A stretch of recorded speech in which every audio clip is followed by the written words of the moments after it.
우리 이재명 후보님도 말씀하셨지만 예전에 좀 싸웠던 사이였었는데 아니 어떻게 입덕하게 되셨어요?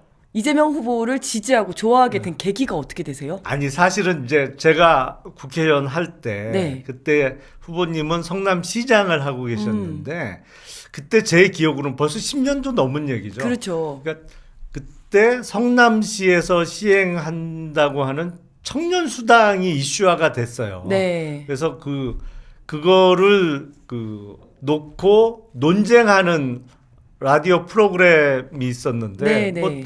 당연한 거죠. 뭐 저는 이제 그때는 새누리당 네. 소속이었으니까 뭐 포퓰리즘 아니냐, 네, 네. 뭐 아니다 이게 왜 청년 도와주는 게 왜 포퓰리즘이냐, 그리고 뭐 그런 이제 논쟁을 주고 받았었는데 그걸 말씀하신 것 같고, 근데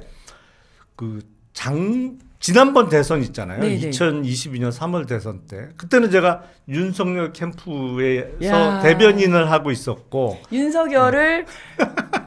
윤석열 대통령 만든 사람 아닙니까? 그렇게 됐어요. 죄송해요.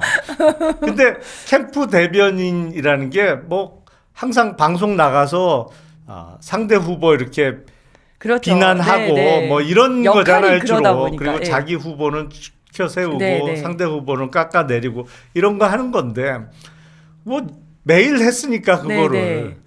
그런데 그때도 KBS 출연이 있어서 제가 갔는데 바로 제 앞 코너가 이재명 후보님이 출연을 한 거예요. 네네.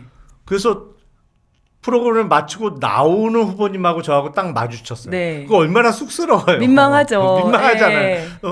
조금 전까지도 막 이렇게 하고 왔는데. 막 이렇게 얘기했는데. 그래서 안녕하시냐고 그리고 그냥 쓱 들어가려고 했는데 저를 붙잡더니 네. 후보님이 어제 제가 방송에서 이야기한 거를 놓고 그거 제가 사실관계를 좀 오해하고 있다고 저한테 막 설명을 해주시는 거예요.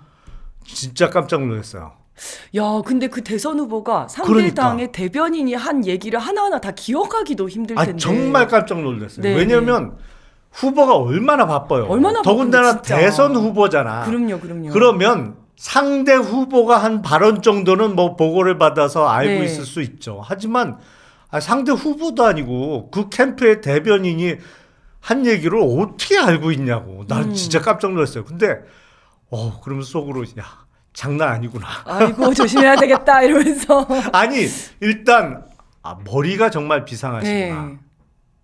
저런 걸 어떻게 알지? 네. 그리고 사실은 그냥 기분 나쁠 수도 있잖아요. 네, 그럼 네. 뭐 못펀치하고 지나갈 수도 네, 있지. 맞아. 대선 후보인데 뭐 그쵸. 제가 뭐라고. 근데 붙잡고 그 얘기를 붙잡고 또 다 하죠. 설명을 해주시는 걸 네. 보고 아니 이건 뭐지? 그때부터 약간 이재명 네. 후보에 대해서 조금 다른 생각을 하기 그렇죠. 시작했어요. 왜냐하면 그런 모습은 당시 윤석열 후보에게는 절대 볼 수 없는. 절대 기대할 수 네, 없는 네. 모습이에요. 그래서 네. 이 뭐지 정말 장난 아니네. 네. 그러면 진짜 놀랐어요 그때. 네. 이번에 이렇게 그래도 지지 선언하고 이제 또 이렇게 입당도 하게 되는 데까지는 그래도 좀 고민을 하셨을 것 같은데. 그럼요. 직접적인 계기가 뭐 있으실까요? 제일 큰 고민은 사실은 제가 1년 6개월 전에 국민의힘을 탈당을 해서 나왔는데 물론 중간에 개혁신당을 잠깐 거쳤습니다만 또 당적을 옮긴다는 게 너무 부담스러운 거죠. 네, 이제 네. 어떻게 비춰질지가 가장 고민이고 그렇다고 뭐 계속 있을 수는 없는 상황이고 네. 왜냐하면 국민의힘은 뭐 아예 완전히 아니고. 망가졌고 네. 개혁신당은 국힘이 잘못되고 여기에 계속 있을 수 없다고 해서 의기투합한 사람들이 모여서 만든 그렇죠. 새롭지만 작은 정당인데 돌아가는 게 이게 국힘 못지 않은 거예요 이게. 그렇죠. 예. 그래서 여기 장난 아니다 여기도 네. 진짜 그냥 못 젊은 있겠다. 국힘. 또 하나의 국힘. 그냥 젊은 꼰대예요. 예, 맞아. 예. 못 있겠다 여기도. 네. 근데 또 옮기자니 그거 자체가 부담스러운 거죠. 맞아. 그래서 그럴 수 있겠다. 그냥 정치판을 떠나나? 뭐 이런 생각도 했는데 근데 돌아가는 거 보니까 그래도 사실은 그때 이재명 후보께서 계속 중도 보수 확장 네. 얘기를 하셨거든요. 그래서 그래도 정당다운 정당 그리고 정말 뭐랄까요 가치를 지키는 가치를 유지하는 정당이 해서 한번 일을 해보자. 그리고 지금 민주당에 계신 분들이 따뜻하게 계속 권유도 해주셨고 민주당 절대 뭐랄까요 다르다. 네. 국민의힘이나 다른 정당과는 다르다. 그래서 제가 정말 그런 말씀도 드렸어요. 낯설고 물서른 데 가서 제가 잘할 수 있을까요? 그랬더니 50 넘어서 가서 잘 적응할 수 그러니까요. 있을까요? 그랬더니 걱정하지 말라고. 그럼요. 따뜻한 곳입니다. 예. 네. 그래서 이제 용기를 얻어서 이렇게 네. 입당을 하게 됐고 또 이재명 후보에 대해서는 제가 솔직히 그 전에 오해하고 있었던 네, 네. 측면이 분명히 있구나. 네. 그래서 3년 전에 그 사건을 말씀드립니다만 정말 잘못 알고 있었구나.